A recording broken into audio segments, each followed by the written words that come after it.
हरकत नाही, वाक्य सांगतो.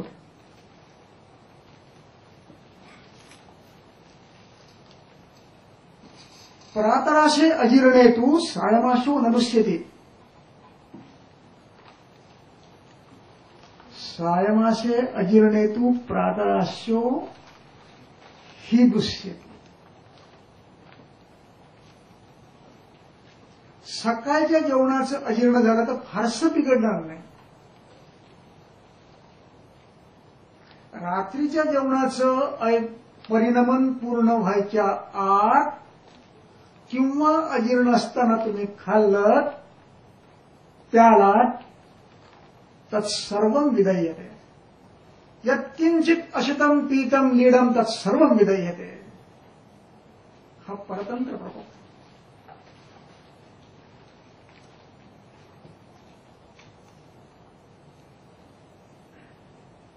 स्वतःचा हेतू कुठलाही नाही आम्लगुणोद्रिक्त करणारा, पण होतो. रात्रीच्या जेवणाचं अजीर्ण असताना सकाळी काहीही पोटात टाकलं की ते विदग्ध होतं आणि अजीर्ण होतं, आम्लपित्त होतं. हा परतंत्र प्रकोप आहे.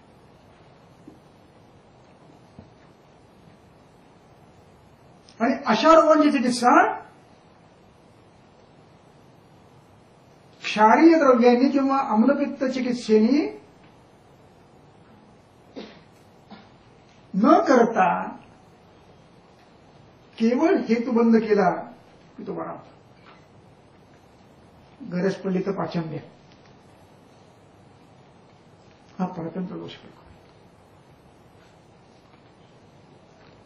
असे अनेक किस्से तुम्हाला सांगतात. ते वेळ कमी आहे.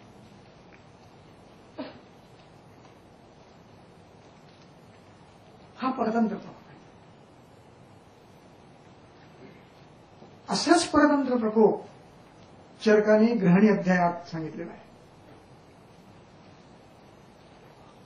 अग्निदुष्ट झाला,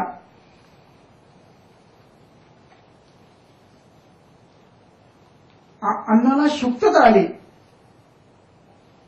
आणि या शुक्ततेला विषत्व म्हटलेलं आहे. यात्यन्नम विषरूपताम अपच्यमानम शुक्तत्वम यात्यन्नम विषरूपताम. आणि हे शुक्तत्वाला आलेलं अन्न आहार रस जे संसृज्यमानम पित्तेन कफेन वातेन रसेन मांसेन रक्तेन अस्थिना मज्जा संसृज्यमानम सर्वेष त्या याची व्याधी करतात. संसृज्यमानम पित्तेन जनयन्ति पित्तजांगदान अम्लपित्तम संसृज्यमानम श्लेष्मणा प्रमेहम.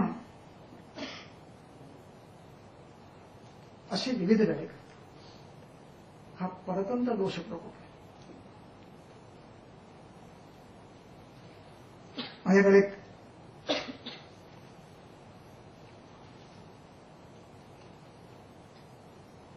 टाच दुखते म्हणून पेशंट आला.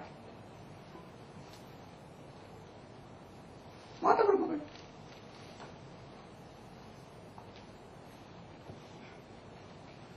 सवयीने त्याला मी नेमके प्रश्न विचारले. हा वातप्रकोप परतंत्र आहे. वायूचा हेतू कुठलाही नाही. हेतू सगळे स्निग्ध गुरु संतर्पण करणारे, पण वातप्रकोप आहे. तेवढा हेतू बाजूला काढला की टाच दुखायची बरे होते काय झाले. असे ग्रंथामध्ये ठिकठिकाणी परतंत्र दोष प्रकोपाचे अनेक स्थळ दिलेली आहेत.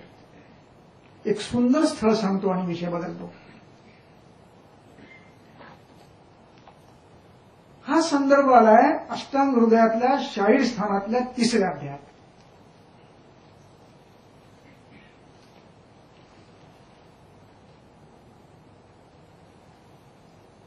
मूळ सूत्र असं आहे, व्याने रसधातु ही विक्षेपोचित कर्मणा युगवत सर्वतोजस्वम देहे विक्षिप्यते सदा. आपल्याला सगळा संदर्भ माहिती आहे. व्यानाने विक्षेपित होत असतो. आणि मग विक्षेपित होत असताना यतसंगो खवैगुण्यात खेवर्ष निवतोदय व्याधिसंजायते खवैगुण्यात. ह्याच्यावरती पुढचं एक वाक्य आहे, ते महत्वाचं आहे, ते लिहून घ्या. विद्यार्थी वर्गाने लिहून घ्या.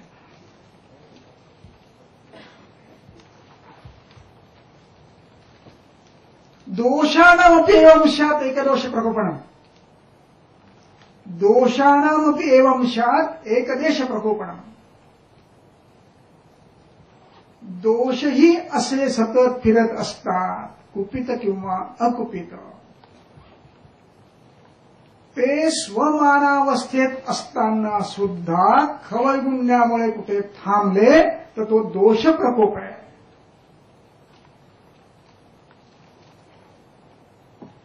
याच्यावर अरुण दत्ताची टीका अप्रतिम आहे.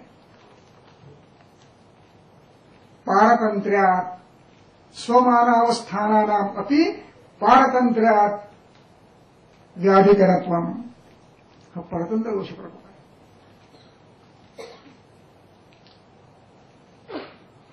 प्रत्येक रोगामध्ये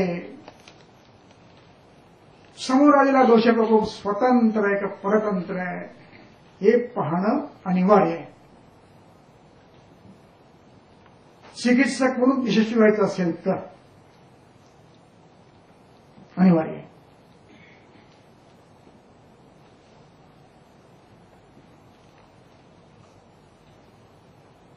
आता मूळ मुद्दा, मला प्रतिष्ठा झाला आणि सांधिपतिक झाला, हे कसं काय?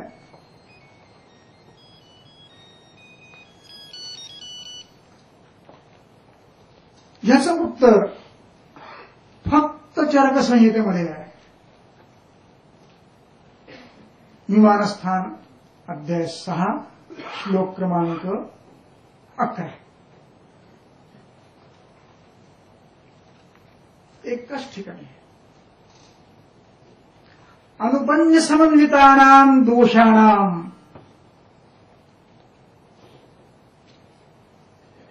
अनुबंध लक्षण समन्विताः तत्र ये दोषा भवन्ति तत्रिकं सन्निपातमाचक्षते. द्वयं संसर्गमाशते. जे अनुबंध स्वरूपातले प्रकोपित आहेत ते 2 असतील तर संसर्ग आहे, 3 असतील तर संसर्ग आहे, 3 असतील तर सन्निपात आहे. इथे गरज आहे स्वतंत्र आणि परतंत्राची. अनुबंध म्हणजे स्वतंत्र. जे दोष स्वतःच्या समान गुणांनी वृद्ध आहेत असे 2 किंवा 3 एकत्र आले की त्याला संसर्ग सन्निपात म्हणतात.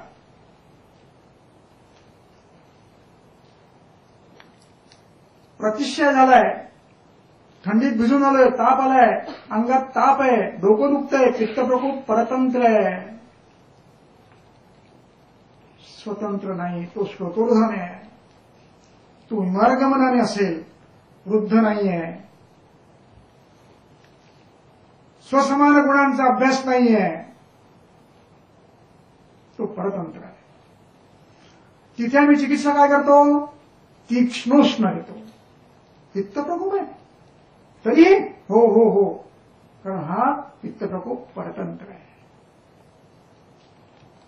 तो प्रधानाच्या चिकित्सेने बरा होणार आहे, म्हणून हा सन्निपात नाही.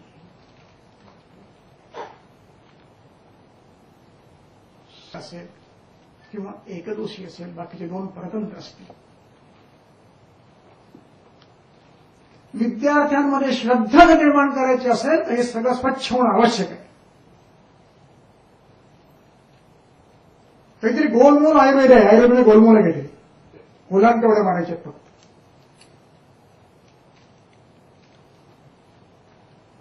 नाही श्रद्धा वाचला. विधेयक परमाधार असा हवा असेल ते सगळं स्वच्छ झालं पाहिजे.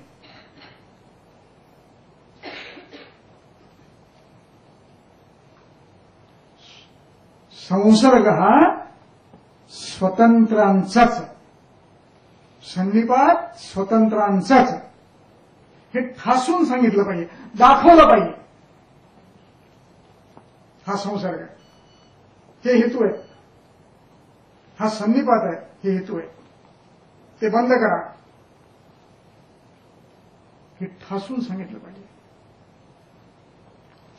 ते कळण्याकरता चरक वाचला पाहिजे.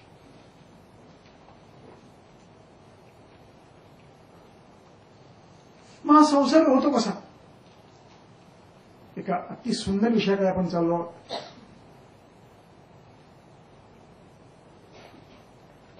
होतो कसा?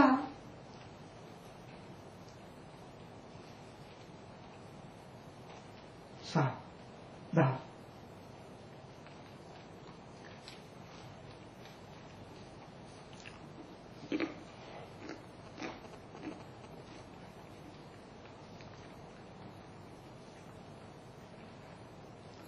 शरीर दोषाणाम एकाधिष्ठानीयानाम सन्निपातः संसर्गाः समान गुणत्वात्.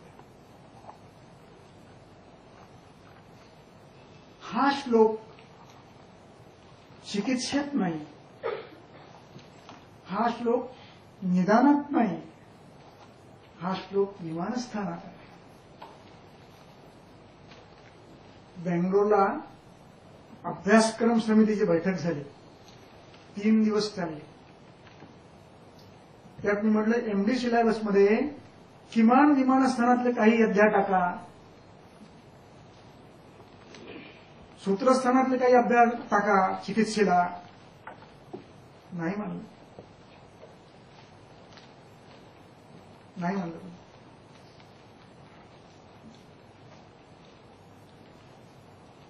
हे नाही कळलं तर काय कळलं?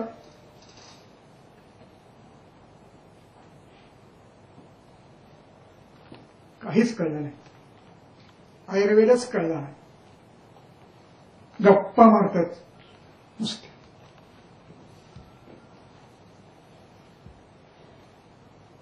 एकाच शरीरामध्ये एकच द्रव्य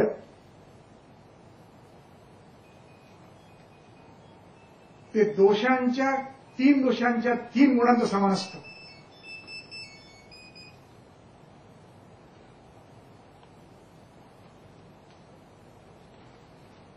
आपण साधं उदाहरण घेऊया. पाणी अत्यंगुपान केलं, पाण्याचा शीत गुण वायूचा शीत गुण वाढवणार आहे. पाण्याचा द्रवगुण श्लेष्म्याचा द्रवगुण वाढवणार आहे. पाण्याचा द्रवगुण पित्ताचा द्रवगुण वाढवणार आहे. हा झाला सन्निपात. त्याला अंशांश कल्पना म्हणतात.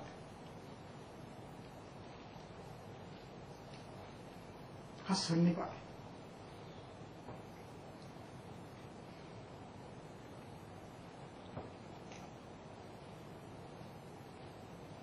ग्रीष्म ऋतू अत्यधिक तापला, शरीरात वृक्षादी गुणांची वृद्धी झाली, त्याचबरोबर पित्ताच्या तीक्ष्णोष्ण गुणांची वृद्धी झाली. तो जर व्याधिकर होत असेल तर हा संसर्ग आहे पित्ताचा, वातपित्ताचा संसर्ग आहे. स्वतःच्या समान गुणांनी दोषांची वृद्धी हा संसर्ग आहे. स्वतःच्या समान हेतूने.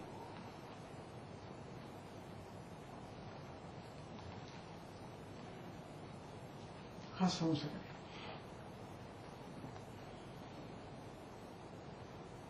मग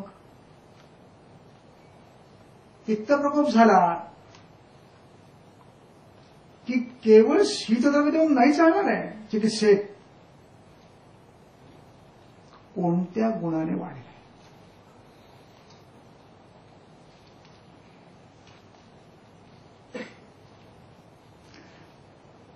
थोडा विषय बदलूया, मग पुन्हा या विषयावरती येतो संदर्भाने आणखी.